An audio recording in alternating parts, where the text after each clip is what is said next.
नमस्कार दोस्तों, कैसे हो आप लोग। उम्मीद करता हूं आप सब अच्छे होंगे।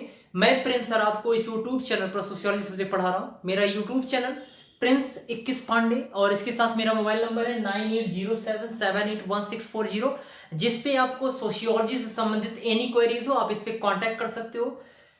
मैं आपको बताना चाहूंगा वीडियो शुरू करने से पहले कि हमारी ऑनलाइन क्लास जूम ऐप पे एक रेगुलर बेसिस पर सुबह 8 से 10 बजे के बीच में चल रही है। अगर आप उसे ज्वाइन करना चाहते हैं तो आप इस नंबर पे कांटेक्ट कर सकते हैं। ये मेरा व्हाट्सएप नंबर भी है। इसके साथ मेरा यूजीसी नेट का प्रथम प्रश्न पत्र भी क्या हो रहा है, शाम को 4 से 5 बजे के बीच में चल रहा है। अगर आप उसे भी ज्वाइन करना चाहते हैं तो आप इस नंबर पे कांटेक्ट कर सकते हैं। मैं आपको बताना चाहूंगा कि मॉर्निंग में जो हमारी जूम ऐप पे ऑनलाइन क्लास चली थी वो जैव विविधता और इसके साथ साथ हमारी प्रौद्योगिकी परिवर्तन और इसके साथ साथ हमारी देशीय ज्ञान प्रणालियां और इसके साथ साथ हमारा इसके पर्यावरण के संदर्भ में भी कुछ हमारे क्वेश्चंस हुए थे। मैं आपको बताना चाहूंगा कि उससे संबंधित मैंने एक वीडियो आपको प्रोवाइड कर दिया है। अगर आपने अब तक नहीं देखा है तो आप जाके प्लेलिस्ट में देख सकते हैं। और मैं ये दूसरा वीडियो आपको प्रोवाइड करने जा रहा हूं। मॉर्निंग की जो क्लास थी जूम ऐप पे उसी को बेस मानकर चलिए शुरू करते हैं। पहला क्वेश्चन है इससे संबंधित, वर्तमान में कृषि व्यवस्था की स्थिति काफी दयनीय है। राइट, वर्तमान में कृषि व्यवस्था जो एग्रीकल्चर जो सिस्टम है वो काफी ज्यादा लॉस में है, दयनीय है, जिसके फलस्वरूप उत्पन्न हुई है। जिसके फलस्वरूप उत्पन्न हुआ है क्या चीज? गरीबी, संघर्ष, विघटन, छिपी बेरोजगारी। राइट, हाइड अनएम्प्लॉयमेंट बोलते हैं इसे, बेरोजगारी बोलते हैं हाइड एम्प्लॉयमेंट। ठीक है, बेरोजगारी। आपको बताना चाहूंगा अनएम्प्लॉयमेंट में देखिए, दयनीय कृषि व्यवस्था की वजह से गरीबी उत्पन्न हो ये पूर्णतया गलत है। आपको बताना चाहूंगा कि कृषि व्यवस्था ही खतरे में होने पर गरीबी हो ऐसा निश्चित नहीं है। और भी कारण हो सकते हैं गरीबी के। राइट, तो आप पर्टिकुलर कृषि व्यवस्था के दयनीय स्थिति पर उससे बेस मानकर आप गरीबी को डिसाइड करो, नॉट क्लियर। ठीक है, ये सही नहीं है, नॉट करेक्ट। तो इसमें आंसर आपका गरीबी नहीं होगा। संघर्ष उत्पन्न हो रहा है, ये भी कुछ इनडायरेक्ट, ये सब सारे कारण हैं, ये सब सारे परिणाम है इनडायरेक्ट। विघटन हो रहा है, नो। अब देखिए इसमें एक ही जो कृषि व्यवस्था संबंधित है वो है दिया गया है छिपी बेरोजगारी। अब आपको हाइड अनएम्प्लॉयमेंट होता क्या है ये बताना जरूरी है। देखिए छिपी बेरोजगारी या हाइड अनएम्प्लॉयमेंट होता ये है कि इसके अंतर्गत जो भी कार्य होता है, कृषि आधारित कार्य होता है। आपको पता होगा कि प्राचीन समाज में भी और जब कृषि व्यवस्था जब दयनीय स्थिति में होती है तो इस अवस्था में भी क्या होता है कि जैसे आपने एक एग्जांपल देखा होगा प्राचीन समाज में कि एक ज्वाइंट फैमिली, अगर परिवार का नाम लिया जाता था तो परिवार का कॉन्सेप्ट किस पे जाता था? ज्वाइंट फैमिली पे। आज न्यूक्लियर फैमिली आपको दिखाई देते हैं, सिंगल पेरेंट फैमिली आपको दिखाई देता है। बट यहां पर अगर आपका फैमिली अगर आपसे बोला था तो फैमिली का it means joint family. Right, joint family में आप देखते थे कि जो भी एग्रीकल्चर का काम होता था उस एग्रीकल्चर में घर के पूरे सदस्य, चाहे वो बच्चे हो, बूढ़े हो, माँ हो, बाप हो, महिला हो, पुरुष हो आदि, सारे लोग क्या होते थे? एक साथ जुटकर उस कृषि कार्य में करते थे। वो कृषि वो उनका जो फील्ड था वो फील्ड चाहे इतना ही छोटा क्यों ना हो, लेकिन उस छोटे फील्ड में सारे व्यक्ति क्या करते थे? काम करते थे। तो ये आप देखो, ये कंडीशन कहीं ना कहीं अप्रत्यक्ष रूप से सारे लोग, जहां पर एक व्यक्ति की जरूरत है काम करने की वहां पर 10 लोग काम कर रहे हैं। तो ये क्या है? ये छिपी बेरोजगारी होती है। यानी आपको जरूरत है एक खेत में काम करने के लिए एक व्यक्ति की और आप 10 व्यक्ति काम कर रहे हो, तो ये क्या दिखा रहा है कि कृषि व्यवस्था दयनीय है। ठीक है, ये दिखा रहा है। इसी को ही छिपी हुई बेरोजगारी कहा जाता है। यानी सारे व्यक्ति क्या है? बेरोजगार की कंडीशन में है। और बेरोजगार कंडीशन में तो किसी एक पर्टिकुलर कार्य में क्या हुए हैं? सारे लोग जुटे हुए हैं। राइट, ये होती है छिपी बेरोजगारी। आई होप समझ में आ गया होगा। चलिए नेक्स्ट क्वेश्चन चलते हैं। दूसरा क्वेश्चन है, निम्न में से कृषि का प्रकार है। कृषि का प्रकार है तो पहला प्रकार है उतेरा कृषि। उतेरा कृषि आगे देखते हैं, अभी हम सब वन बाय वन सब पूरा पढ़ेंगे। शुष्क कृषि होता है फार्मिंग, एंड प्रासंविदा। प्रासंविदा को बोलते हैं इंग्लिश में कॉन्ट्रैक्ट। क्या बोलते हैं? Contract. Contract agriculture, contract agriculture. Right, तो हम पहले तो उतेरा कृषि देखते हैं। उतेरा कृषि होता क्या है, आपको बताना चाहूंगा। उतेरा कृषि ये होता है कि जो भी फसल आपकी तैयार हुई है, राइट, कि कोई किसान जब कोई फसल उगाता है तो उगाने के लिए जब उसकी फसल तैयार हो जाए, ऐसा कंप्लीट फॉर्म, जब वो कंप्लीट फॉर्म में पहुंचती है तो उसे काटने से पूर्व ही वो क्या कर देता है, उसके स्थान पर नई फसल को नई फसल का बीज डाल देता है, राइट। ये क्या होती है, उतेरा कृषि। यानी जिस कृषि को उसने कंप्लीट करके उसे समाप्त करने की कोशिश कर रहा है, उसके पहले ही वो योजना बना ले कि नई नई फसल हम उगा दें और वो आगे उसके बाद फिर वो ग्रो होगी। ये होती है उतेरा कृषि। यानी एक कृषि कार्य के पूर्व दूसरी कृषि कार्य को ही शुरू कर देना, ये होता है उतेरा कृषि, राइट। चलिए आगे, नेक्स्ट है शुष्क कृषि। शुष्क कृषि क्या होती है, शुष्क प्लेस पर।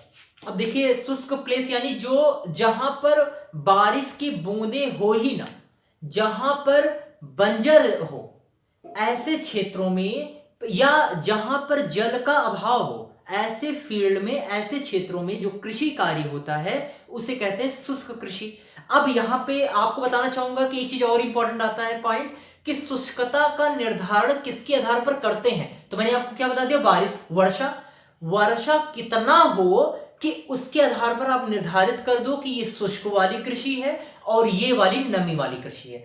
शुष्क वाली कृषि का निर्धारण किसके आधार पर होता है कि 75, ये मानक है कि 75% सेंटीमीटर से कम वर्षा होने पर शुष्क एरिया में आता है, वो एरिया शुष्कता में आता है। और 75 सेंटीमीटर से अपर वाला जो फील्ड होता है, यानी 75% वर्षा से ध्यान रखिएगा, रेन को यहां पे डिनोट कर रहा है, वर्षा से अधिक जो क्षेत्र वाला होगा उस क्षेत्र को नमी वाला क्षेत्र बोलते हैं, राइट। अब उसके ऊपर जो भी 75 से ऊपर, आपको पता होगा कि हमारा जो चेरापूंजी के बाद माशिनराम में आप देखते हो 400 सेंटीमीटर बारिश होती है। सही है, सबसे ज्यादा भारत में, इंडिया के सबसे ज्यादा बारिश वाला क्षेत्र वही है, मेघालय का आपका चेरापूंजी के पहले था, चेरापूंजी के बाद माशिनराम, जस्ट उसी के बगल है, राइट। खासी वाला जो तुम्हारा पहाड़ी है, हिल्स है, उसी के पास है, राइट। तो ध्यान रखिएगा इस चीज।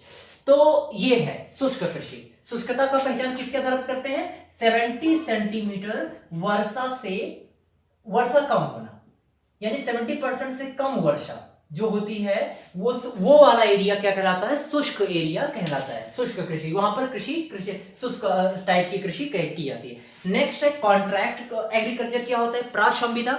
आपको बताना चाहूंगा, कॉन्ट्रैक्ट आपने नाम सुना होगा।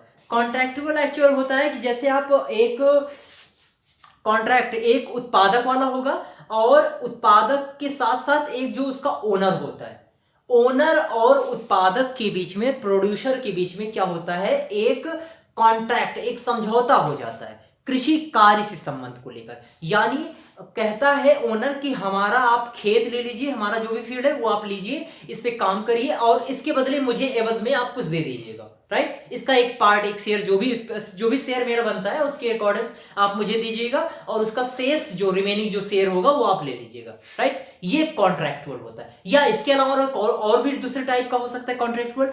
आपको ये कॉन्ट्रैक्चुअल होता है कि आपको इतने टाइम के लिए आपको फील्ड दे दिया ओनर ने और प्रोड्यूसर ने इतने दिन तक काम किया, वो उसने इतना ये सब सारी चीजें उगाया, ठीक है, राइट। ये संदर्भ है सर।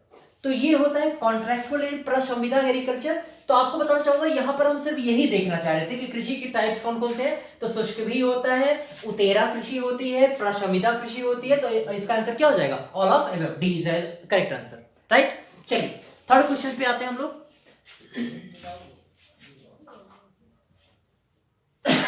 सॉरी, थर्ड क्वेश्चन पे आते हैं हम लोग। थर्ड क्वेश्चन है कृषि से ही संबंधित है, अभी हम लोग का भी खत्म नहीं हुआ है, अभी हम लोग यहाँ पे बायोडायवर्सिटी भी पढ़ेंगे, ठीक है। तो थर्ड क्वेश्चन इज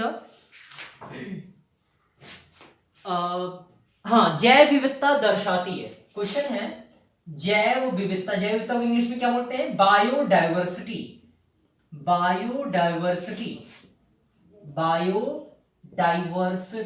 राइट। तो बायोडायवर्सिटी, जैव विविधता दर्शाती है। First option